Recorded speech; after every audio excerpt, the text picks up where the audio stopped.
Why specifically your dad? I have no idea. I haven't talked to him in 7 years. That's a lie.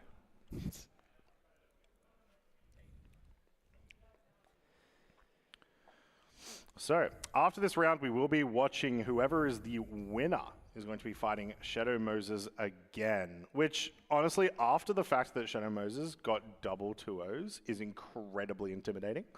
And it's kind of like a punishment for winning this round.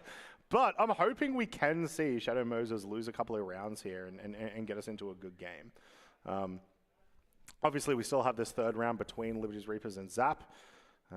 But, yeah. Who would you prefer to see against Shadow Moses in the next round? Liberty's Reapers or Zap? Oh, I mean, I like both teams. I like all the teams. I'm kind of rooting for Zap here because they're just not a team I've ever seen, and it's nice to see. Well, okay, I say fresh faces, but they're very well known in the Asia Pacific. Yeah, it's region.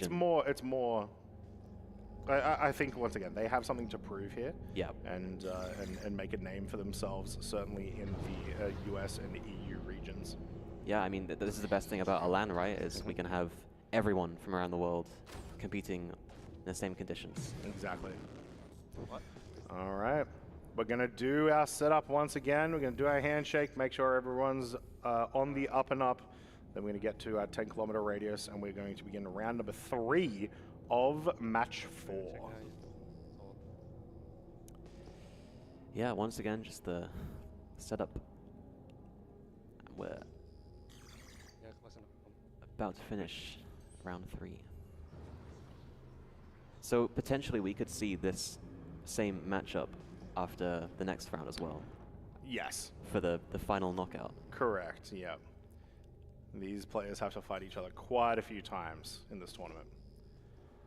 But such is the nature of being the best in your region. We're going to put it to the test. You know, you can't just get lucky 1 or 2 rounds. You've got to consistently prove that you can do it.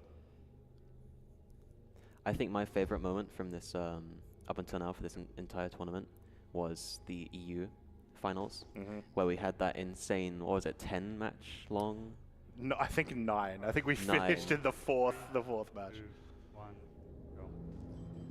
Here we go, round 3. Let's see if they can pull it off. Liberty Reapers and Zap 1-1.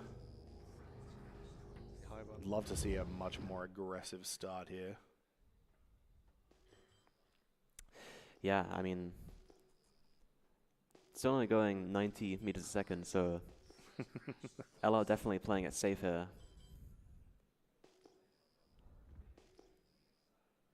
Alrighty, 4 kilometers away.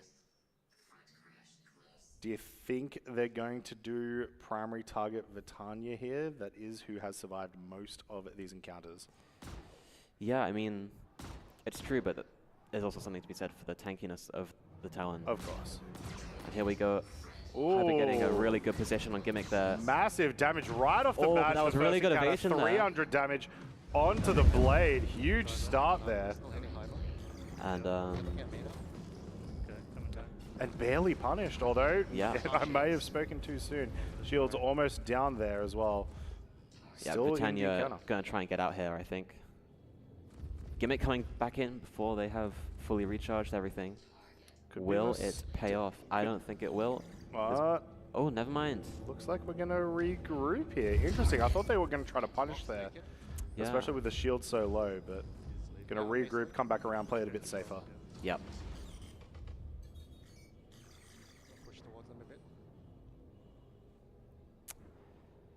And here we go. Zap coming in, this time on the offensive, I think.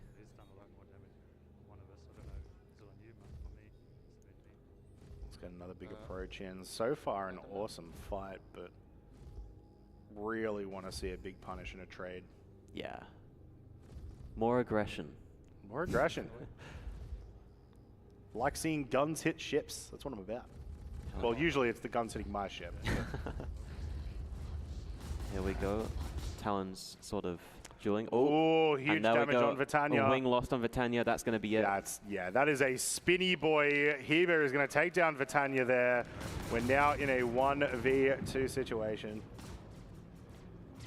Gimmick trying to get pressure on Bogdogler is a nav. Gimmick's now in not a great spot with Hyper right behind him. And it's going to be hard to get, once again, anytime you're in a 2v1, it's going to be hard for you to get yourself into any sort of position where you're able to punish them and then get out of the way. It's a very risky chase from Gimmick here. He's out of boost. Getting missile, I think, by Hyper. The chaff goes off, but I think LR benefited from that more. Fair enough. All right. Here we go. We're trying to get some damage in on Gimmick again. There we go. Damage being applied to the hull. Not a ton, but they should be able to take it out. There it goes.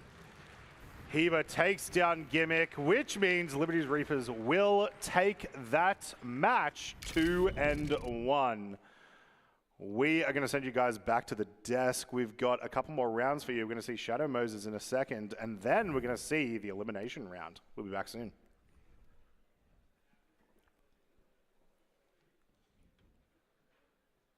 All right, we are back here. It's been a while since we've seen you guys here at Enter Atmosphere 2954, but we're back here, and what a matchup there. Liberty Reapers moving on to that semifinals to go up against Shadow Moses, and then Zably Sheen dropping down to the losers bracket, the first team, which they're going to be fighting for the tournament life versus the winner in the semifinals. Yep.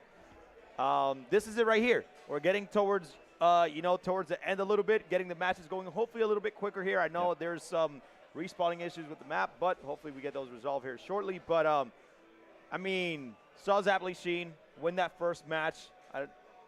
Probably lost momentum there, maybe with the respawns a little bit, and then lost 2 matches in a row. So, Zero State, you seem a little bit more locked in on this one this time. So, how you feel this matchup went here? I'm telling you, that first match, you saw Liberty Reapers get stunned. Right? Yes. I think so. Surprised. Okay, maybe not stunned. Maybe surprised. Yep. I think that Zap just did a great job about managing their boost. They realized when they were kind of out. They realized when they needed a nav reset. They did that a couple of times, and they took it, right? They took that match. I think there was a little bit of distraction maybe on Liberty Reapers' part between those matches. They got that sorted out, right? And I think they came back and, did a great job, All right. I mean, They locked back in. Yeah. All right. Well, I mean, they seem, they seem like they are, and you saw them that what do you call it? That seems like Bogdago during one of the merges probably pulled out a little bit too early just to kind of get back together with Hyba, so they're trying to play definitely more. Yeah, you noticed that one. Yeah, for sure. I would have ignored the call from my teammate just because you could have given you a already little. had that damage. Yeah, you had the so, damage. The shields were down. You had a little bit more mag capacity there and boost to apply a little bit more pressure. And, but at the end of the day, you want to win. You play defensive. You survive. You don't need to take unnecessary risks at the same time. So I did see Hyba have a little bit of maybe a technical problem at the end of one of the matches at the surprise match. So, and they seem to have made the adjustment and came back and, secured the match. So that was really good to see. But, man, it's like one little mistake, one little missed opportunity causes you the match, and it's just accentuated here in these fights. So it's really great to see, and this is the highest level of PvP that you can see in the flight model currently. All I can say is that there's roughly 3 more matches left until we crown our champion here at Enter Atmosphere 2954. So man, it's been a long day, y'all. It's been a long day, but 2954. Man, I know, right? I'm over here gonna come. I just 2024. How about that, man? No, I'm just kidding. But first time we crown a fight or flight world champion here out of these regions, and I really like, to be honest, this kind of layout a little bit more because it locks those teams into their region and being able to kind of do that a little bit more often, and maybe we can do North and South America and even get more teams out here in the future. But man, it's nice to see that these teams, because these teams never played each other throughout the entire fight or flight. So this is the first time they're playing against each other. I feel like we kind of, you guys already kind of knew maybe I was going to play out, but right now the Liberty Reapers just seems like. I still think Liberty Reapers are very much They make adjustments on the fly. They do. And like I say, they get punched in the face, punch in the face, they get a nosebleed, and they come back harder and stronger and more determined. We've seen it time and time again. Time and time again. Like, they do not back down. I'll say, though, Zaplisheen, most of the, I believe, Gimmick and Vitania are from Australia, so maybe, again, playing that jet lag. Maybe, there could be a difference. There's a 14-hour difference from where they're from, so maybe that, that hand-eye coordination may not come in that play. So, but they are by no means like the weak, like they. No, we saw that. We saw that in the first fight. Yeah. If only they can string those really good grouping togethers. They are the one team that's getting easily separated from each other. Yeah. So you see Shadow Moses and Liberty Reapers really prioritize regrouping. And Zap is a little behind on that. That's like the biggest thing I see standing out. That's been hurting them the most is that separation. And it's so important to stick together. So important. And you could see that when they focused on that, they won a match. When they focused on it. Well, I mean, here we go. We are keeping up with the bracket. If you want to check out the bracket, just head on over to challenge.com/FXF Worlds, which is Fighter Flight Worlds, and you guys can keep up with the action here. But we're about to see Liberty Reapers versus Shadow Moses. So like I mentioned earlier, take two. This should hopefully go a little bit quicker, hopefully. But here we go. Look at this right now. Zaplisheen loses this next one. They're going to be out of the tournament, taking third place overall for the World Championship. And then that's going to leave Shadow Moses and Reapers. If there's not a bracket reset, to be honest, I don't think there will be, in my opinion. I think that I just give up. Shadow Moses is too good at this point. That accuracy, and they're so coordinated together. Like they have the. Somebody's going to clip that, by the way. There is no doubt that Shadow Moses is demonstrating the best coordinated fire teamwork that you can have right now. So, by the way, I don't think anybody knows that I have my flight glasses on for this segment. About to Top Gun this out of here, but I'm just ready to fight Zero State. That's all. Oh gosh, man, no, take it easy, okay? Leave it in the game. I mean, in game. Sorry, my mistake. We're seeing Liberty Reapers right now look a little bit, more composed, maybe getting a little bit more comfortable. Getting in those extra rounds. Yeah, this next matchup, they're going against Shadow Moses once again, right? But earlier in the group stage, of course, they lost 2-0 easily. So are we going to see adjustments? Definitely. Especially towards that Gladius? Yeah. Definitely. Okay. Yeah. One thing we've seen from Liberty Reapers is they're kind of wild cards in these matches. They'll come in really, really strong. Sometimes they'll make a little mistake that'll cost them. So we'll have to see if they can eliminate those mistakes in this fight. And that'll, anybody could beat anybody if you eliminate your mistakes and you exploit your enemies. How do you, quick question here. How do you separate Amogus and floor mat? That, as we saw, the first actual loss that Liberty or SM took was from Gimmick and Vit because of that separation. That is, you got to get those two separated. Use your chaff, do a flare, maybe do a panic flare, get a little distraction. Figure something out to get them a little separated, because if you do not, if Amogus is still in the Gladius, you need to get floor mat separated away from Amogus.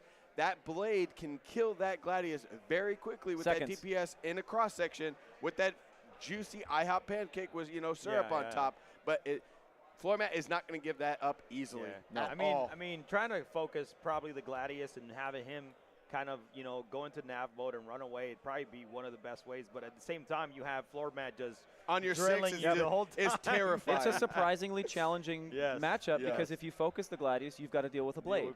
If you focus the blade, you're dealing with light strikes right now. Right, the whole time, and it's not just light strikes; they're accurate light strikes. Man, that's going to be highly a tough one. Accurate. Absolutely. 90% percentile. That's crazy. Crazy. Well, I mean, it's been a great tournament so far. Really happy to have you guys here. It's been an amazing night, and we just got about 3 matches more to go. So very, very exciting night. I mean, if you're in chat, obviously, who are you guys going for? Who are you rooting for to take it all here at Enter Atmosphere for the Fighter Flight World Championship? I'm just excited, man. One thing I want is people to see the trophy. Oh, maybe we bring it Can up we here. Sneak peek it? Maybe Can we we could. sneak peek it? Maybe. But it got to go. We still are going to have that trophy presentation with Chris Roberts. It's actually very exciting to think about that the person making the game is going to present those trophies. Very cool. to these competitors. And that tells you he's excited about PvP. 100%. Yeah. 100%. He's not leaving that in the dust. Yes, not only PvP, but just the game in general. Absolutely. Right? Yeah. So, you know, I was always happy to, you know, have Chris Roberts to do these, you know, presentations. And I think that, you know, them getting at least a handshake or some recognition is going to definitely, regardless of the placement, just make it feel good. And like I said, we wanted to make this a special moment for these competitors. So, again, Verpal giving them some gear. You know, CIG coming in with some incredible prizes for top 3. Yep. You know, a flight out to CitizenCon. They got to experience CitizenCon. Some of them, this was their first time. Yeah. Apparently, some of them went rock climbing. Yeah, Vit's a huge rock climber, apparently. I mean, what really? on cliffs. I know there's no mountains here, but he's cliff rock climbing. What did you do while you were in Manchester? Did you go rock climbing? No, when I wasn't working or at the con, I slept. It does get tiring. What is sleeping like? Poor. Oh, man. Yeah, I don't know what sleep is either, man. My legs are jello at the moment. But yeah, been standing since what? We came in at 9 a.m. We've been cooking at this the whole time. It's been a day. Hey, man. You know what, man? Throughout all of the diversity that we went through today, man, the team is absolutely doing a great job. So one more time, everybody that's watching from home, I want to give a big thank you to the ATMO Esports team. And, this is stuff that we do online. This, we do this in-person stuff one time a year. If you want to check out our events, head on over to atmo.gg.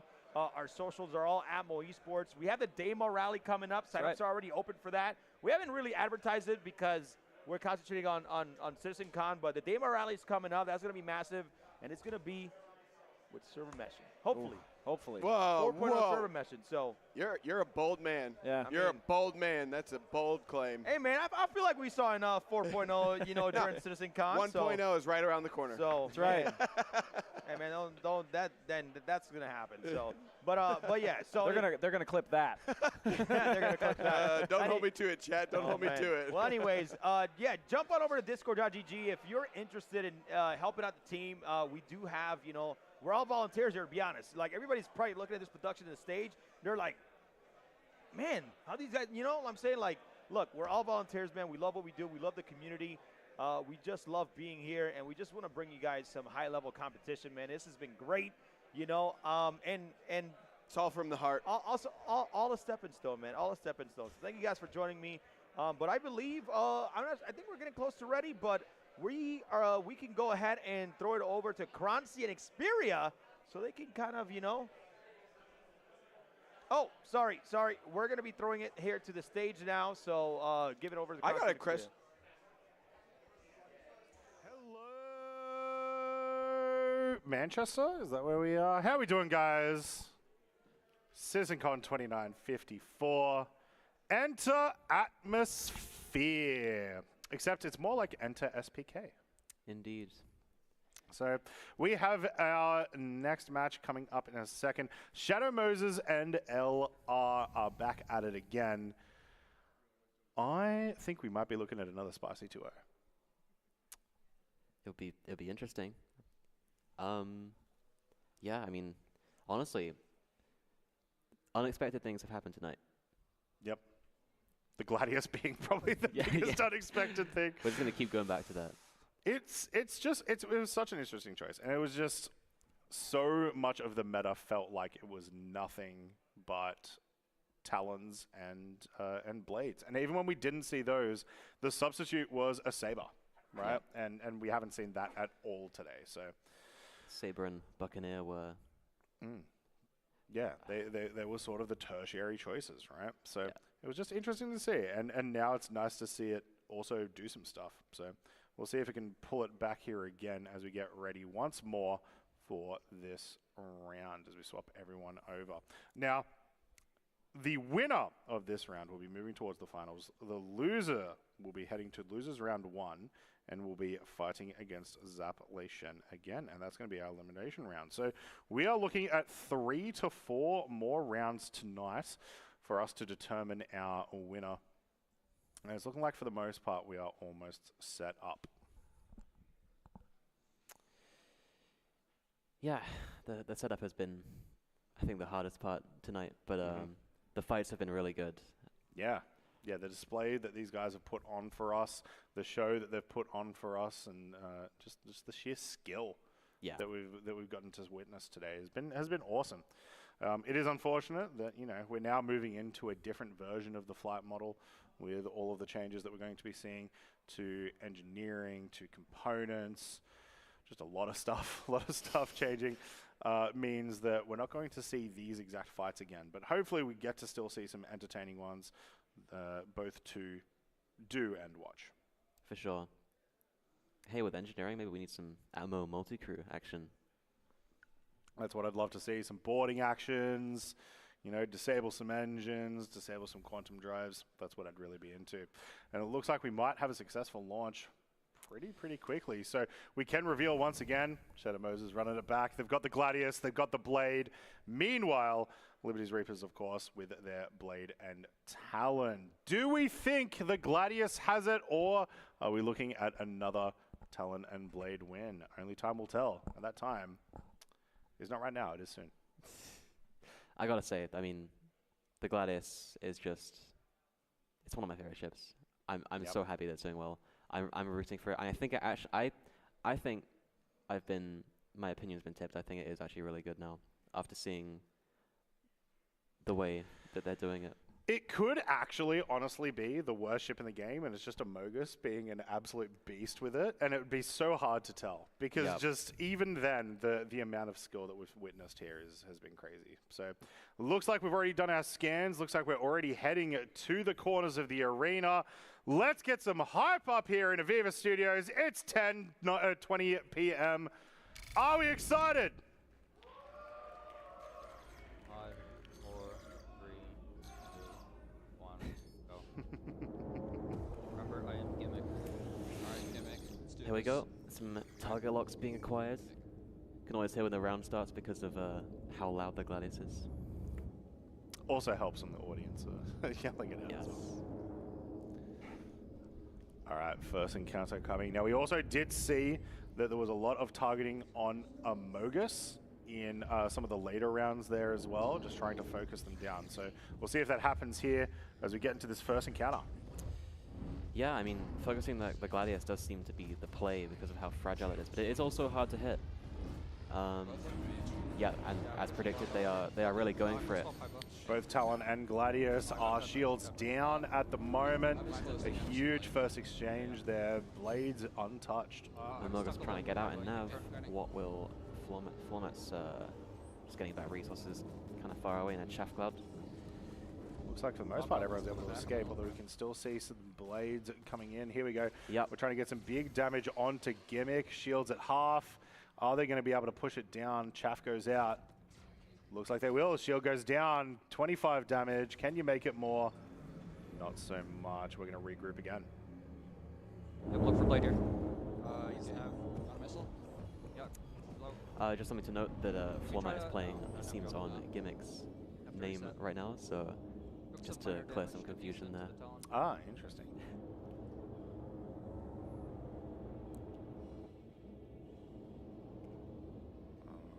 See what Amogus can do here. That Gladius has been very impressive so far today. Yeah, definitely taking a little bit of damage so far. I didn't really see how the other ships did in terms of that trade, but here we go. Looks like LR targeting the Blade first. And big damage! Yeah. Oh my god! Oh, Amogus takes down Bogdoggle. Huge what there. A clean burst. And it's not going to be much longer until we see him go down here as well. Shields down, big damage coming through. What a huge burst on the Talon that was. There we go. Flormat and Amogus are going to take round number 1 here. Let's do it again. We may be looking at, once again, a solid, clean 2-0. They're going to reset their ships, make sure we're at full. Wow. Wow, that was huge. Will Shadow Moses be able to make it the entire tournament without a single loss? That is the question. That would be crazy.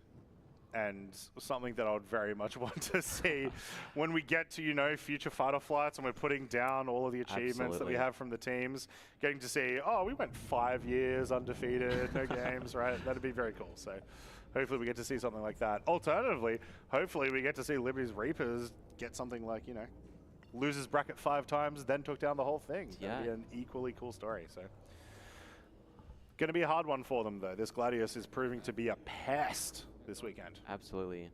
you can really see how difficult it is to hit. But if you do hit it, it's kind of over. So yeah, not just that though. We saw in like sort of a perfect explanation there. The second that Amogus had a solid few seconds of target time against the Talon, gone. Yep. Gone. So his positioning is just so good. I mean, so is Formats as well. Like they're just, it's really impressive. All right. Huh?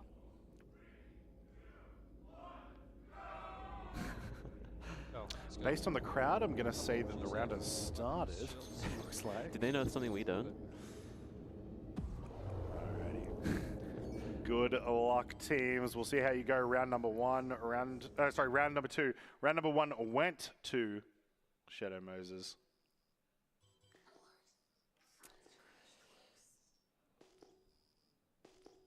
All right.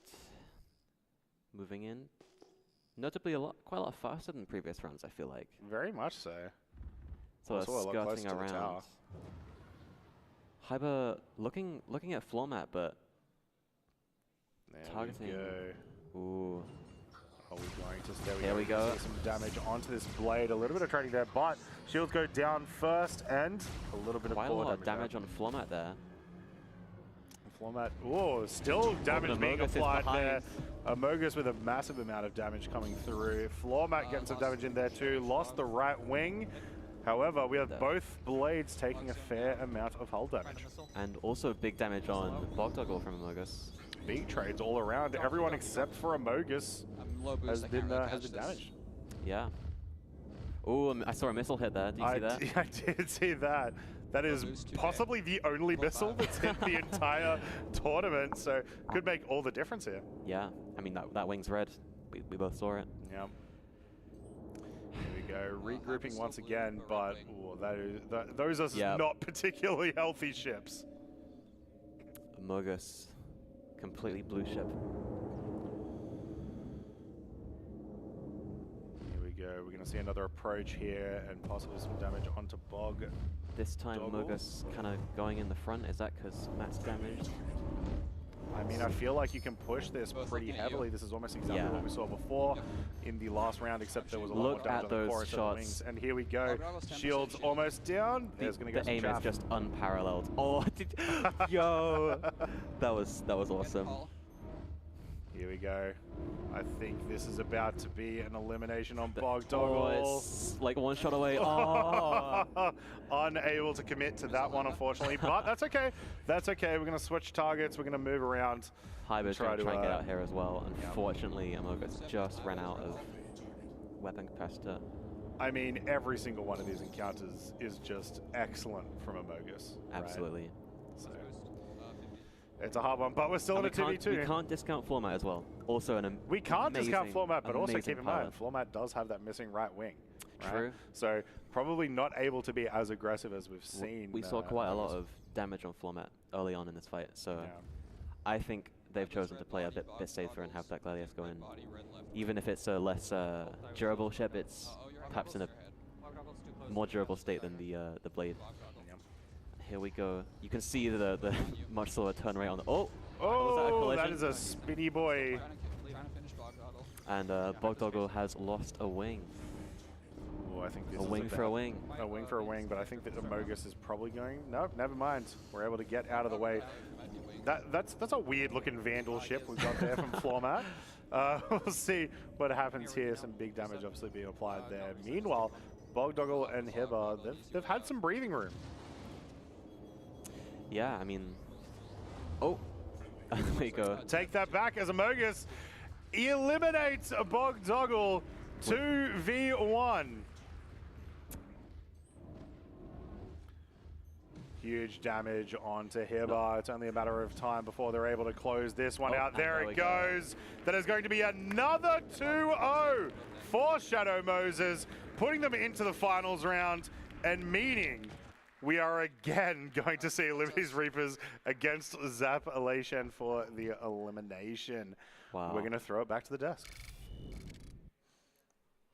On the desk here with Zero State and Papa Freedom here at Enter Atmosphere 2954, the Fight or Flight World Championship. Man, they're just dominant. That's very, tough to very beat. dominant. That's tough to beat.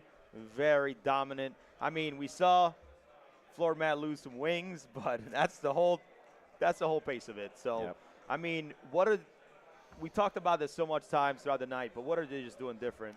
I think it's when those little moments happen, they don't let it get out of hand. Yeah. And you see teams that where a little mistake happens and it cascades into a bigger and bigger mistake. And I think one thing that we're seeing from them is that they're taking that little mistake and they're fixing it before it becomes that big cascading. They don't let it snowball. You know, I mean, in the first fight we saw early Gladius damage. They're like, let's try to get that Gladius out. That worked for somebody before, right? Let's try to get that done. They pulled back, they regrouped, they took the fight. In the second fight, I mean, we had a little bit more of that sporadic damage back and forth. We actually saw a missile hit, I believe, which is pretty impressive. Yeah. That's rare. Yeah. And one thing that I think you noticed this, and I'll let you take this, is that they completely ignored Amogus in the Gladius in the second fight. Yeah, the second fight, Amogus had free reign. No target lock, no shots. They just focus purely on Floor Mat trying to get that blade down, and Amogus is just in there skating free, getting through, getting damage in, having excellent merges, just having the time of his life. No pressure, no nothing. So, and if you leave either one with no pressure, then you're wrong. And I think Liberty Reapers is leaning so hard on nav defensiveness that they are losing out on the damage and aggressiveness that they need to be able to secure a win against Shadow Moses. But allowing either teammate or either opponent to go scot-free without any damage is unacceptable in a world championship. Especially the most accurate one, too. Especially some guy that could get almost 90% accuracy. Like he had no pressure on him that entire fight. I think Liberty Reapers got a little bit of tunnel vision when they got that wing off of Floor Mat early. They saw that wing and they said, that's the guy we have to kill because he's got the damage on him. And they just never switched back to the Gladius. You saw Haiba pretty much focus on him throughout the entire time. He was about, 800 meters away when he had those shields down, but got those shields back up and lost that opportunity. That was their only opportunity that they had to kill Floor Mat. But at that point, Bogdago was already taking the damage. And I think in that case, you take that opportunity, you let him run, and then you try to switch to the Gladius as soon as you can. Really try to spend your boost and save it for that. It's just it's a tough thing when, like I said, they take that little mistake and they don't let it snowball. Well, we're almost down to the finals here at the Fight or Flight World Championship. Really appreciate everybody watching from home. Thank you guys so much.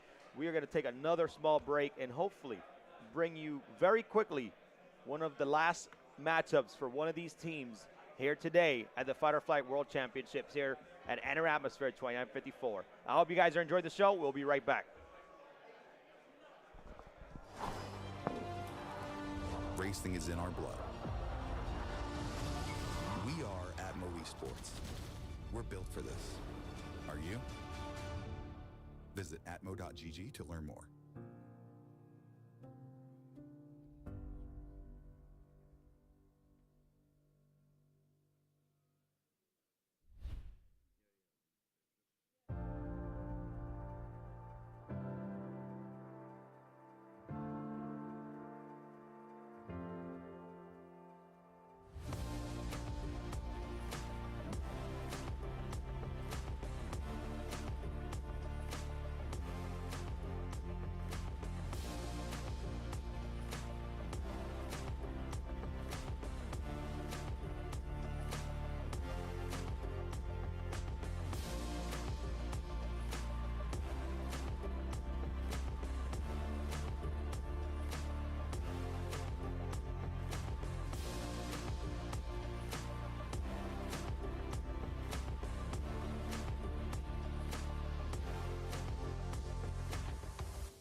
What does it mean to stride above? It's a concept that pushes people to do better. To not just walk past adversity, but to stride past it with their heads held high. knowing that their accomplishments are of their own making.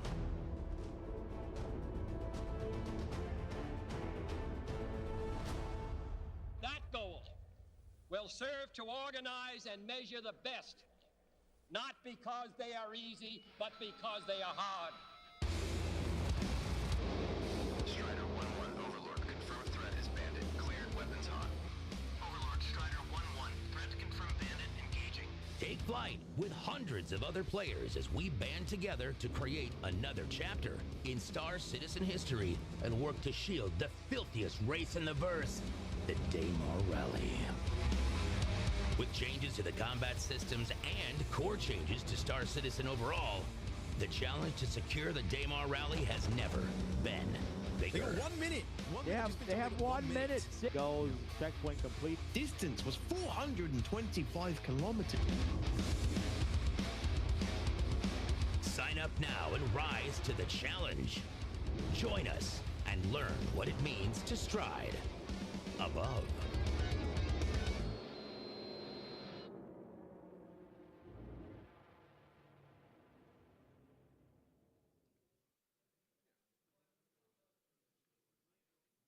Inter-Atmosphere has been brought to you in part by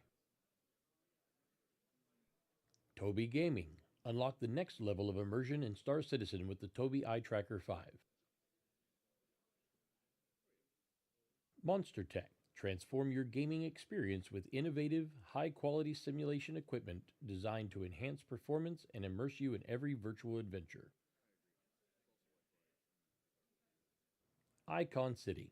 Dominate the game with over 600 Star Citizen icons and hotkeys right at your fingertips with the click of a button. Verbal Controls, delivering precision-engineered flight simulation hardware that elevates your aerial adventures with unmatched realism and control. We are ATMO Esports. We set the bar and cross the finish line. Being the absolute best isn't a gift. It's a lifestyle. Fueled by dedication, it is the ability to push past your breaking point, time and time again.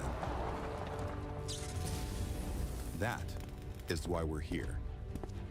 Join us in conquering the most unforgiving environments the verse has to offer.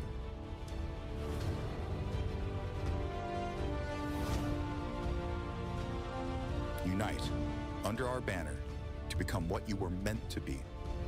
Against all odds, stand victorious amongst the legends.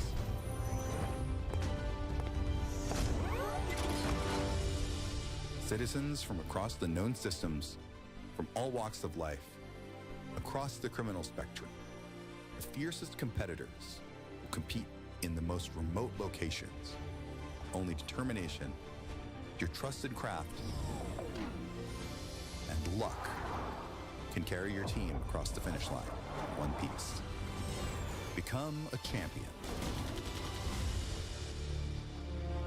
Or ride the sidelines to support your favorite team, cheering them to victory. Racing is in our blood. We are ATMO Esports. We're built for this. Are you? Visit atmo.gg to learn more.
What does it mean to stride above?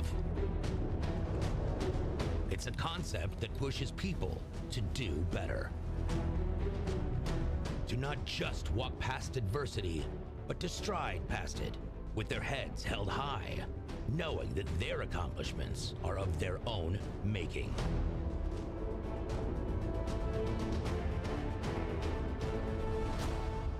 That goal will serve to organize and measure the best, not because they are easy, but because they are hard. Strider 1-1, Overlord, confirmed threat is bandit, cleared, weapons hot. Overlord, Strider 1-1, threat confirmed bandit, engaging.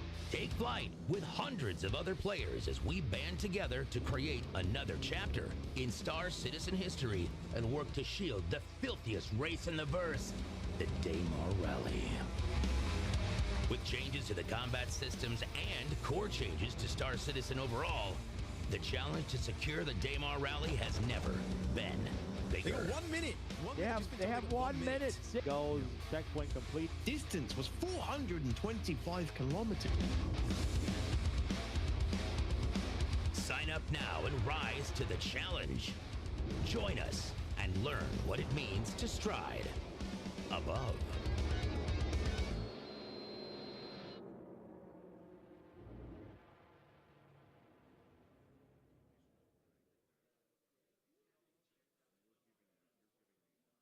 Inter Atmosphere has been brought to you in part by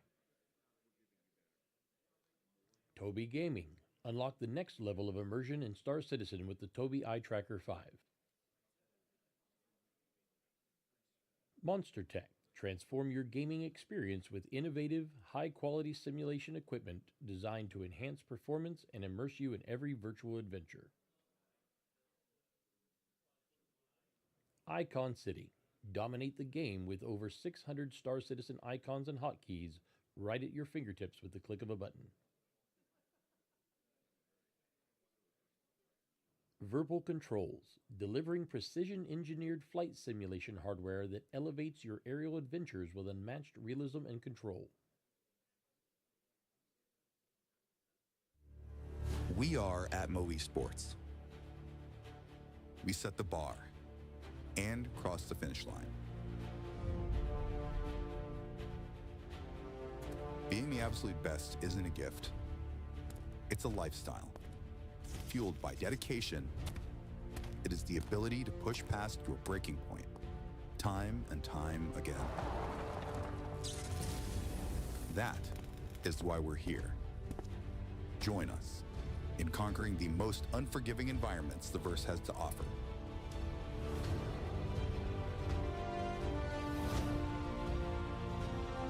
Unite under our banner to become what you were meant to be.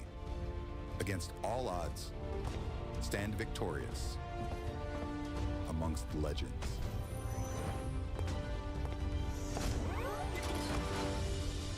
Citizens from across the known systems, from all walks of life, across the criminal spectrum, the fiercest competitors will compete in the most remote locations. Only determination, your trusted craft, and luck can carry your team across the finish line in one piece. Become a champion. Or ride the sidelines to support your favorite team, cheering them to victory.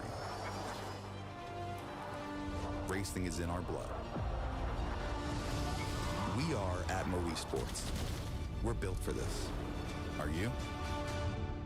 Visit atmo.gg to learn more.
What does it mean to stride above? It's a concept that pushes people to do better. To not just walk past adversity, but to stride past it with their heads held high, knowing that their accomplishments are of their own making.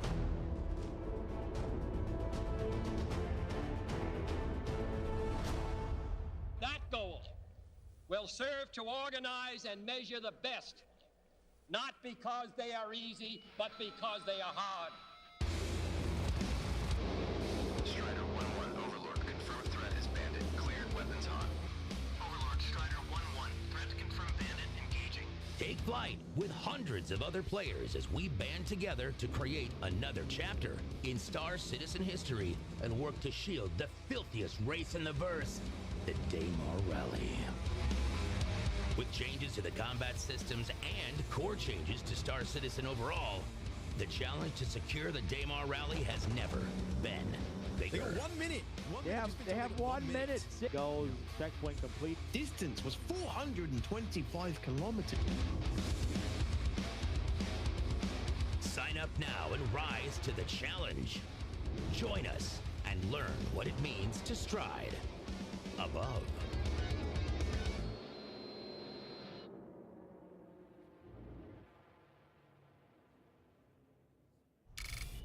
All right, ladies and gentlemen, well, welcome back to Enter Atmosphere 2954. So we got some developments here today that we're going to talk about. Might not be. Look, I'm honestly not happy about it, well, but it's tough to see. We have to make some decisions due to just a lot of different things happening. I don't want to put blame on anything, but what's going to happen here, ladies and gentlemen, let's take a quick look at the bracket first, and I'll break down the news. So what's going to happen here as we look at the bracket, Shadow Moses, because they have pretty much won just about every match 2-0, will be currently, so we can't go past, unfortunately we don't have enough time for the finals because of UK laws. The building does have to close down at a certain time. So what's going to happen here is that Liberty Reapers and Zablation is going to go and battle it out with this last matchup here, and that will determine second and third place, which automatically will make Shadow Moses the champion of the Fight or Flight World Championship here at Enter Atmosphere. So it's unfortunate, but that's something that we have to do. We have to adjust ourselves. And once this next matchup is over, we are going to go ahead and get Chris Roberts to do the trophy presentation, so we can go ahead and get all the winners their trophies, be able to show them off to everybody. I know nobody has seen it yet, so tough. Very, very tough decision we have to come, but hey, we're still building this. Definitely ran a lot better than last year. Amen. So I mean, there's nothing much I can do. All the competitors have notified; they're all agreed, so they're all good with it. We wouldn't make a decision without talking to everybody. So absolutely, yeah. We love we love communicating here, but let's get your thoughts real quick on just the situation. I know it's a little bit of a downer, but night overall pretty good. Great night overall. We saw some really amazing fights. I think between you and me, I think we freaked out 10 times. Yeah. There were so many good moments. We had a missile hit. Yeah. Imagine us being excited about missiles. Yeah, I know. Yeah, talk about it, man. A missile. Exactly. Like, okay. Yeah. But I mean, yeah. So, ladies and gentlemen, we're going to throw it over to the casters one last time, Kroncy and Xperia. And then once that match is over, we're going to come back to the desk. We're going to break it down for you this last matchup, but this is going to be for second or third place. Liberty Reapers versus Zablation. We'll battle it out to see who's going to come out and take that second, third place spot, which, again, makes Shadow Moses put him in first place for here at the Fight or Flight World Championship. But let's not downplay this, though. I'm salty, man. I'm salty about it because I've ran so many tournaments over the past 7 years. I've been doing this for so long, and one of my biggest things is competitive integrity, making sure everybody's having a good time. Yep. Putting all the work in, still trying to have all this energy still is tough, but I love the community. I want you guys, to really enjoy what we're doing here, and so that not much else I can say. Well, and that's not to say that Shadow Moses hasn't earned it either. Exactly. Because throughout these matches, they have 6 total points. Liberty Reapers has 4, and Zap has 2 points. Wins. So wins. Yes, wins. And so that does tell you a lot of the story. They really have shown that they are agile and they are powerful enough, and just nobody's been able to touch them yet. So it's not that they haven't earned it, but I understand your frustration. I share it, and I'm sure Papa Freedom does too, without being able to just play it all out. But it's good to see that the competitors have been talked to and that they are aware of it and they're okay with it, and that really means a lot, I think, to us. All right, well, without further ado, here you go. Liberty Reapers versus Zapply Sheen. Take it away, Kronstein Xperia.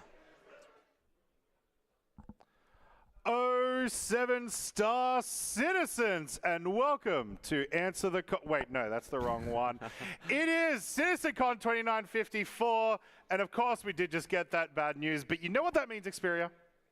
It means this is the last match of the day, everyone. The absolute last one is going to be an awesome one. We're going to be seeing Liberty's Reapers against Zap once again to determine who is going to come home second and third. You excited? I'm very excited. Fantastic. Well, lucky for us, it looks like our teams are almost ready to go already. So we might be starting this one sooner than we think. One last time, guys. Are we excited here at Aviva Studios? Awesome. All right. Zap, are you ready? LR, are you ready? All right, guys, one last time. 5, 4, 3, 2, 1, go! I love the countdown, but it is very quiet right after the start of the countdown. Yeah. Alrighty. Moving in for possibly one of our last times. Obviously, once again, this is still a best of 3. We have, once again, the Talons and the Blades back out. So we're not going to get to see the Gladius anymore today. But we are going to get to see some carnage. Both of these teams getting some solid games against each other over the course of today. So you can see on the left there, Bogdoggle and Hibba. And on the right, Gimmick and Vitania. Yeah, I mean, who do you think will win this one? I'll go round by round. I think first round is going to go towards Zap. I've just been watching Vitania and Gimmick the entire time, and I love the focus on Gimmick's face every single one of these encounters. So we'll see what happens here. Speaking of which, shields on Gimmick almost going down. Yeah, very much so. And there's some damage. Oh, I didn't jinx it again, did I? Oh, he's in a bad spot. That's very a lot rough. of damage. That is huge damage. Oh, this could be our first elimination in the first round. 662 damage. Yeah, not quite. They're able to get through. Looks like a bit of a return fire, but gonna get out of there. Once again, we have to clarify these players are on mismatch of accounts, so that is not actually Amogus. 300 on Hyper. So, very, very solid first encounters there. Gimmick took a ton of damage.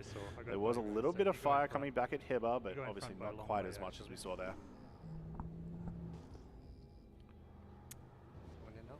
Yeah, I mean, both teams coming again to try and re-engage. I'm seeing some power management, it looks like. Same idea. I would just turn off the shield generators permanently. You'll be fine, I swear. Do you think one of them got taken out by a missile? I didn't quite see.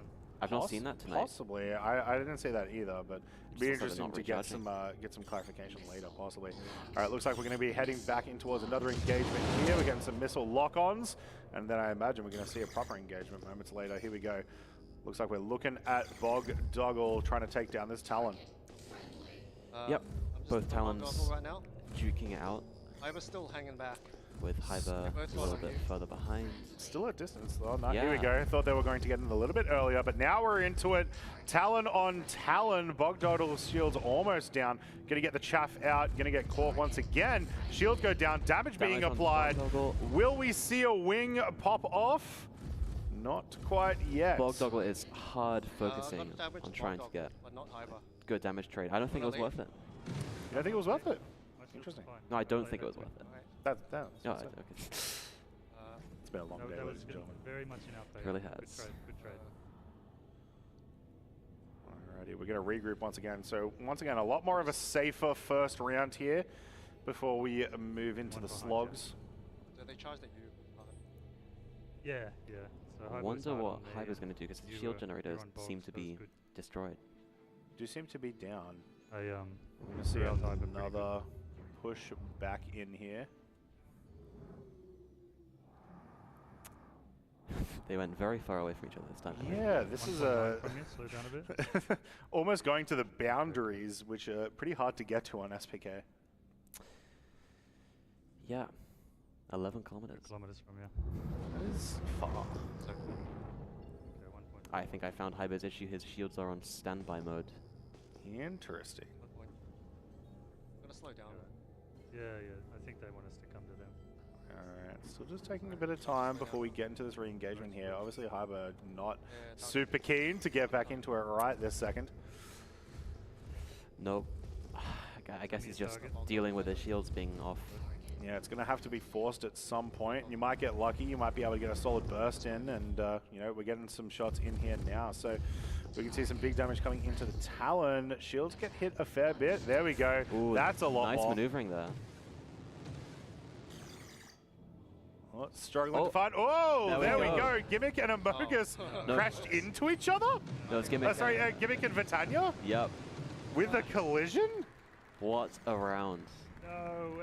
It had to end some way, that first round, and I mean, look, we had to have one really enjoyable one, so there we go. I think that's the first proper collision we've had tonight. Certainly today, that is for sure. We haven't seen that since the race that we had earlier, and obviously there was no team killing there. So that one is going to go to Liberty's Reapers, but some expert piloting there from Zap.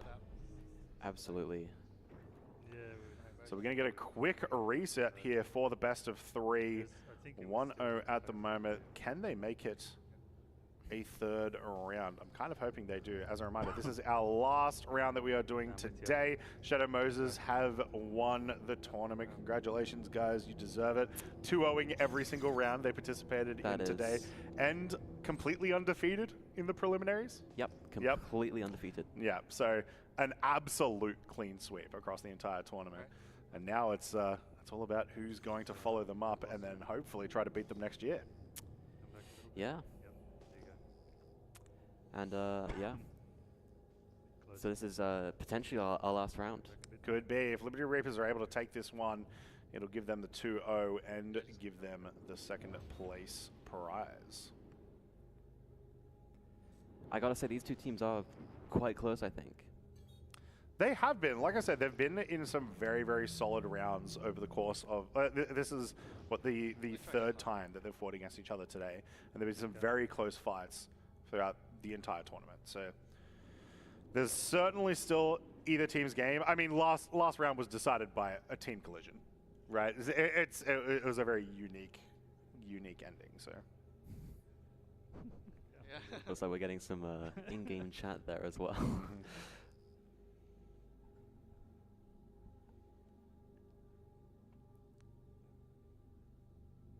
All right, we're going to head over to Maya for the countdown. All right. Zap, are you ready? LR, are you ready? Okay, it's match point, guys. 5, 4, 3, 2, 1, go! Let's go! Nothing gets me hyped like a Maya countdown. Oh, for sure. Very charismatic, man. The most charismatic. And I also want the analysts to know I can hear them complimenting me right now, and I appreciate it. All right. Honestly, we're going to go... unheard of. Well, possibly. All right, we're going to head into this first encounter here. Pushing up. Will we see a bit more aggression there? Really excited to see what Gimmick can do. And Vitania has been doing some awesome stuff over the course of the last few rounds. Look at the absolute focus on their faces right now. Here we go, some pot shots being taken. All right. Bogdoggle looking at Gimmick, taking a little bit of damage from Tanya there. Oh, it is Gimmick a battle of shields the blades. down already. It is down. Down goes Gimmicks as well. Who's going to get more damage on the hull, though? I think... That looked pretty cool. You want to switch It both? did look cool. I think we saw more damage on Gimmick there. It was hard to tell, obviously, we were looking at this perspective. Ooh, and Bogdoggle denies the recharge there. Okay. And yeah, looks like a bit of a disengage there. So Also, love that Never mind, in-game fuck. chat, presumably from the last round. Yes. All right, here we go. Talon Shields down. There And we there go. we go. Big punish. Heba able to take that elimination, move us into a 2v1. Can Gimmick bring it back and take us to a game 3? We're going to find out pretty soon, I think. Here we go, possibly the last. Very possibly. This could be the last exchange we see as shields are down, damage being applied. Going to try to chase, not going to quite. Oh, there we go. Gimmick goes down, ladies and gentlemen. Liberty's Reapers are going to take second place in the final flight, 29.54. Thank you very much, Xperia, for being my co-commentator today. Can't wait to do it again. Thank you for having me. It's been good times. Of course, going to throw it to the desk. See you later, guys. Man. All right, y'all. Well done, everybody. I mean, well it done. kind of played out already. Yeah, a little bit. The way, the bracket already I played think, out. So. Yeah, even if we had those And I'm pretty sure people are like, oh, why you guys do a round robin? The problem is that because these teams haven't played each other. In a bracket and it's a regional tournament, you have to do a round robin. You want to give them a fair chance. You have to give them a fair chance in order to build that bracket up in the tournament, right? Yep. So, it's definitely a tough call to make, but happy. I'm pretty sure the competitors are pretty happy. They've had a tiring weekend as well. Been a long day for them. Yep. Coming in, flying in on Thursday morning and only having, a couple of days to, get accumulated to the time. Some people are flying in from Australia. So, what I mean, been here since 9 a.m. Yeah. Yep. So, outside of the collision there, though, it's absolutely crazy. It just played out the way it needed to play out. But, we're not closing out yet. We have a trophy presentation here coming up. We're going to be doing it on stage with Chris Roberts, so don't go anywhere yet. All right, we definitely want to give these competitors, how do you say it? We definitely want to notice them for all of their hard work. Give them that recognition, absolutely. That's the word I was looking for because my brain is, I got you. Been a long day. My brain is mush. My brain is mush right now. People don't, a lot of people won't ever understand the stuff that we've been going through this weekend. So, first of all, appreciate everybody. But, we'll leave the thank yous after. Last matchup, what are your thoughts? It's cool to see a collision sometimes. When we saw the collision, we all went, oh, like that. And it's first the missile. Yeah, I know. We did want those 4 missiles to get a kill. Yes. So. I think all 3 of us, when those 4 missiles came out in that first fight, we all went, oh, hit him. That's going to be funny. But it's always cool to see combat, even if it's towards the end, even if it's not first place combat. It's still cool to watch. And one thing we noticed, and Papa, you noticed this especially, is that it was all smiles. It was all smiles up there. They were having fun. Yeah. And it's a video game. We want to have fun. Yes, exactly. Because at the end of the day, it's a video game. We all come here to escape, have a good time. And, I just think it just speaks to Gimmick and Vit's sportsmanship.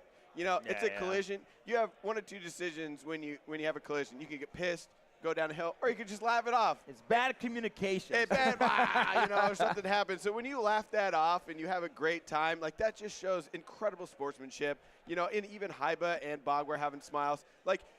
Sure, it isn't the Cinderella story ending that we want, or but at the end of the day, they had a great time, and this shows that they had a great time. And it's a clear. It was we all agree, SM is an absolute world champions. They are the top of the GOAT Mountain. Definitely so congratulations to them. Definitely earned it. Definitely earned it. What's you in this GOAT Mountain, man? I just like it. Well, it's called Get Good, and greatest of all time. If you have a world champion, you're GOAT. Yeah, but you keep saying greatest. I'm just of trolling all you. I'm just trolling. Time, I know what it means, but definitely deserved. I think everybody deserves. Everybody. All 3 of these. All 3 of these teams are leaving with an awesome experience. Absolutely. Definitely. Yep. Definitely, we want to do it better, and I think every time we do these events, we do it bigger, and we find a lot of success in what we're doing. And a lot of people may think, hey, this success, oh, you guys didn't finish, it's fine. Yep. One thing I'll say is that look up how League of Legends started. Look up at their documentary when they first started. It's kind of similar, right? They couldn't finish anything in the first few events. It's difficult, yeah. It's been really hard. The game was breaking, and that one's a MOBA. We're dealing with a space Simulation, MMO, Alpha. Sandbox, Bad Boy, whatever you want to call it. You know what I'm saying? And it changes every month. For real. Every day. yeah. So, but again, man, shout outs to the competitors, shout out Moses, Liberty Reapers, and Zap. Phenomenal performances. Pretty much saying Zap Lachine. I'm probably saying it wrong. I don't know, but look, man. It sounds good the way you say it. Just say Zap. Just Zap. I know. But I like saying the whole letters. thing. But I hope that out of all this, and you guys seeing the stage and seeing everything that we put together, everybody here loved the experience. I hope you at home love the experience. And we just want to inspire, the next competitors in Star Citizen, and that's how we want to do it. Whether you're a ship racer, ground racer, dog fighter, a miner. Shout out Salty Mike, the miner. Get good, Salty Mike. The miner or what? Or maybe low flying. We've had some great ideas about low flying competitions as well. So count me in. Yeah. We just want people to have fun, man. We're not closing it off yet, though. Nope. We have the trophy presentation, but we are going to go ahead and get everything together here soon. Say again? Meyer on stage. Oh, okay. Yep. Sorry. My bad. See? That's what's going on. Anyways, Long day. On stage. They're going to interview Shadow Moses and get how they feel, and then we'll come back here and we'll get countdown for that trophy presentation, guys. Thank you.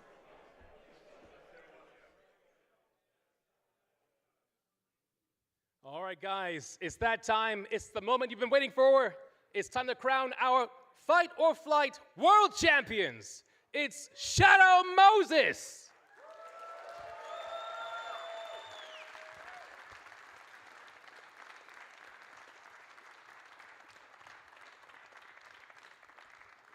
Well, first of all, Floormat, Amogus, congratulations. How does it feel to be crowned the deadliest duo in the verse? Feels amazing. Well, I got to talk to you guys behind stage all day, and I think one word that really comes to mind for you guys is just confident. You guys were confident the entire way through, and you kind of showed it. I think throughout the entire regionals as well, I think there was only one loss amongst the both of you. So yeah, congratulations, guys. But I do have to ask, even though you guys were pretty much immortal, were there any challenges? How did that feel? Well, for the regionals, LR's team actually was kind of scary. We could have just misplayed a little bit. They would have easily taken a game off of us. Our own sister team, brother team, whatever you want to call it, when we met in the finals, they were the only people to kill me this entire tournament. So I have to give them a shout out, right? Nix, wherever you are, stop. So obviously, since you guys are all here today, you'll have the same ping. There's no ping difference. You get to actually throw down and show what you have, on an even playing field. How did that feel for you exactly? It felt pretty good. I play really well on low ping. That's why I'm usually on the US servers, and it was nice to be able to fight EU teams and Australian teams without having one of us on a massive ping disadvantage. All right, one last question. Out of both of you, who's the better one? It's Amogus. Oh. Yeah, it's me. All right, guys, give it up for Shadow Moses.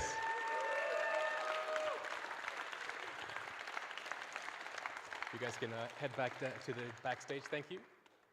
All right. So, guys, very soon we're going to have on stage Christopher Roberts and Corsair to, of course, give the trophies to our wonderful winners. So I'll be back in about 5 minutes' time after some ads, and when we're there, we'll give you the trophies. Take it easy, guys.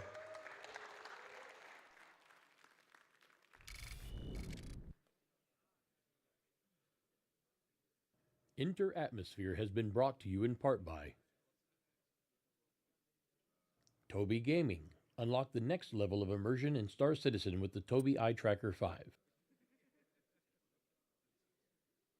Monstertech. Transform your gaming experience with innovative, high-quality simulation equipment designed to enhance performance and immerse you in every virtual adventure.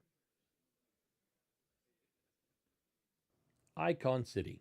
Dominate the game with over 600 Star Citizen icons and hotkeys right at your fingertips with the click of a button. Verbal Controls, delivering precision-engineered flight simulation hardware that elevates your aerial adventures with unmatched realism and control. We are ATMO Esports. We set the bar and cross the finish line. Being the absolute best isn't a gift. It's a lifestyle.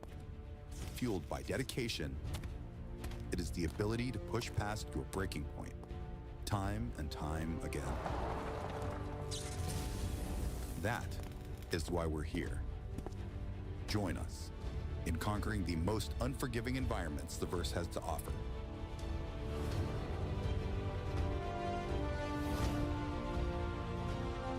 Unite under our banner to become what you were meant to be.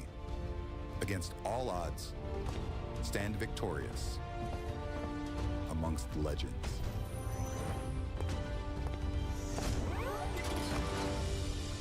Citizens from across the known systems, from all walks of life, across the criminal spectrum, the fiercest competitors will compete in the most remote locations. Only determination, your trusted craft, and luck can carry your team across the finish line, one piece. Become a champion. Or ride the sidelines. All right, guys. So, before our trophy ceremony, I want to invite someone who's kind of special. The chairman himself, Chris Roberts, to the stage.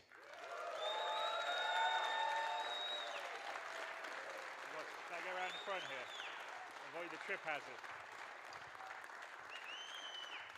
All right, so don't worry, I don't have 10 questions for you. Okay, no worries.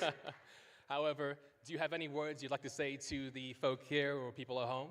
Yeah, no, I mean, I love this. It's fantastic. I mean, one of the most fun things with Star Citizen is watching it evolve and grow, and then we make this sandbox. And even at the early stages, you see how various people doing different things, showing off different things, and just the very first time the Daymar Rally happened, it was brilliant because it was sort of like an organic event that, and then I was like watching it and the aerial photography that was done by everyone chasing and people, like, it was fantastic, like helping people when they crashed or keeping away people that were trying to like ruin the event, having it was, yeah, it's a whole ordeal. It's brilliant. And then just sort of seeing the evolution of like racing inside Star Citizen and the various amazing, I mean, I always show off like low-flying Tirada videos when I'm saying this is what you can do inside the engine, and so no, I love it. It's brilliant, and it kind of sort of makes what we're building at Star Citizen. It gives a real feel of meaning because there's just all these different things you can do, and people can play and do different things in it and have fun, and just the fact that there's skill in terms of the racing or all the rest of it. So I'm a big fan. I love it. I want to see more of it actually in the game. We've got plans inside the game to support more of it. I think quite a few of our developers love what you guys do, and in general, I think it's wonderful. So yeah, this is it's so cool to see a setup and done like this, and this many people coming and watching it, and it's great. So yes. All right, thank you very much, Chris. Thank you. All right, so we're now going to go ahead and give away our first prize, which of course is to our racer, Playing Fox. That's Playing Fox. All right, here we go.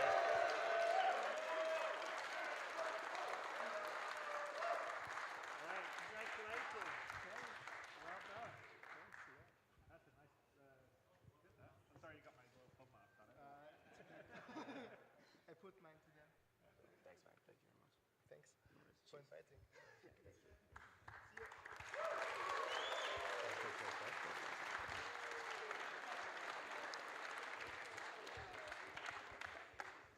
All right. Now, this is for our third place winners. Our third place for the World Championships of Fighter Flight. This, of course, is Zap.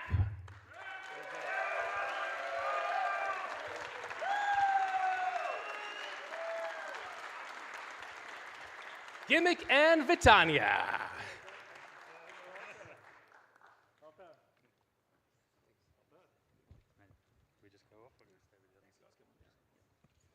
All right.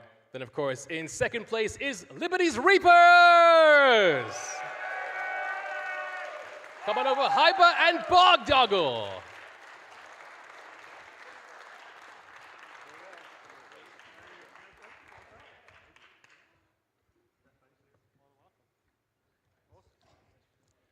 All right. Time for the really big one. Ooh. Okay, this is for our Fight or Flight World Champions, Shadow Moses, the Floormat, and Amogus! Just bring them all out and we'll get a photo of the fight.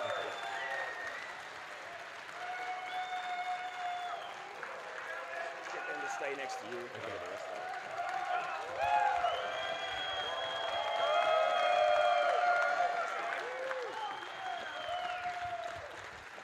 All right. Now, can we call out our contestants, please, to the stage? Let's get some photos in and stuff. The ceremony isn't over just yet, guys.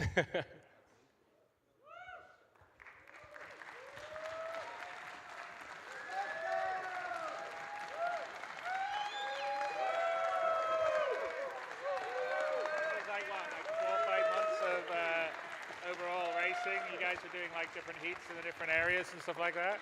That's right. So we had like a regional finals. So everybody here, every contestant is from a different part of the world. And this is, of course, is the world finals where like everybody got to play together the same ping, you know, on the same playing field. I have one question though, Chris. When you created this game, did you ever think that like you'd come to a place where like you'd have an e-sport or a competitive scene? Was that like part of the dream, the goal? No, actually, I mean, that's what I'm saying. That's what I love. Part of what I love about Star Citizen is the discovery of what the game becomes and evolves with everyone participating in it. So it's the things that I see, like a lot of times when we're making the game and we see the community do stuff, we're like, oh my God, we didn't think we could do it, you know, we weren't thinking about that. And then we're like, let's add to the game to make that more popular because it's really cool.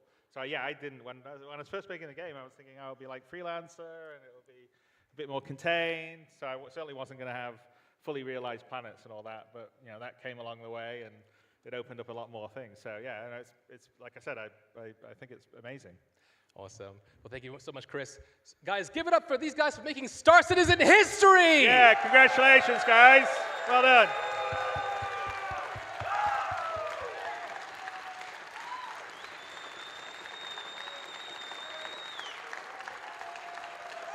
And thank you so much, everyone out here, for coming out tonight and making it this far.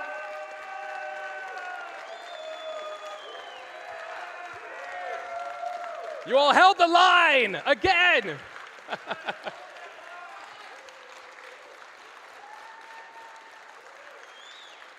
All right. So I'm going to throw it now, guys, to, of course, the two co-founders of ATMO Esports, who, without which none of this would have happened. Please come to the stage, Corsair and Crucian.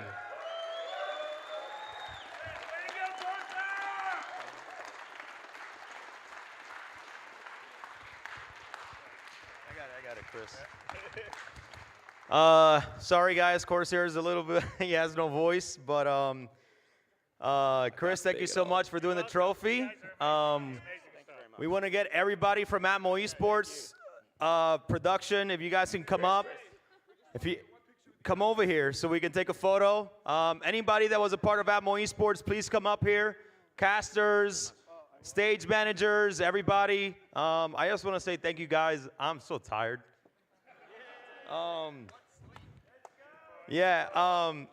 appreciate every single person that stayed late with us. Thank you guys for the support. We had over 800 people here, and I'm just so appreciative. You have no clue how much work went into this. Yeah, a lot of work. Man, it's so hard to not be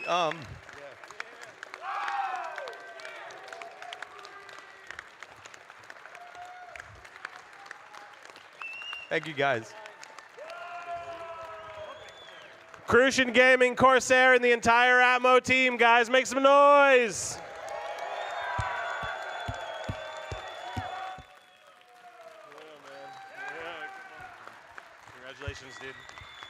Thank you guys. Appreciate it. Mine while crew cry. Thank you guys.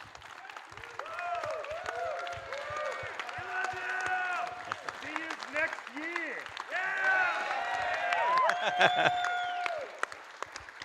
Tyler, you want to tell us where CitizenCon is next year? I'm just kidding. I'm just kidding. I'm just kidding. I'm just kidding. I'm just kidding. Anyways, have a good night. Thank you so much again for the support. I hope you guys enjoyed CitizenCon as well as Enter Atmosphere. We hopefully can do it again. And thank you so much once again. Thank you. Thank you. Any last words? You guys okay? I don't. I say you done an amazing job. Everyone has, and you should be really proud of this. I mean, your event here was bigger than our first couple of Citizen Cons.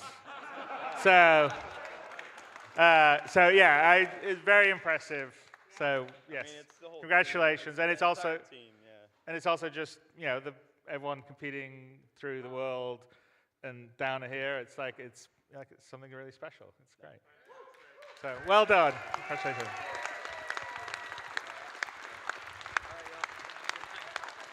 All right, everybody, have a good night. Thank you so much. Thank you so much. I appreciate it.